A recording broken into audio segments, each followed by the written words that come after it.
मांगा था गाड़ी ना पेट्रोलऊ के पूत दही जरऊ के पूत दही जरऊ के पूत।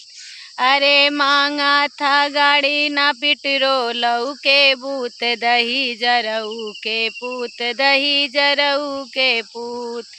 तब तो कहा हमरे महला दुई महला, तब तो कहा हमरे महला दुई महला, नाही बात तोहरे झोपड़ियऊ के पूत दही जरऊ के पूत दही जरऊ के पूत। अरे मांगा था गाड़ी न पेट्रोलऊ के पूत दही जरऊ के पूत दही जरऊ के पूत।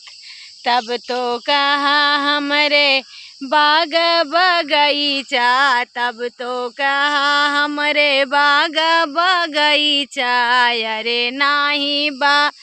अरे नाही ने बुलवऊ के पूत दही जरऊ के पूत दही जरऊ के पूत।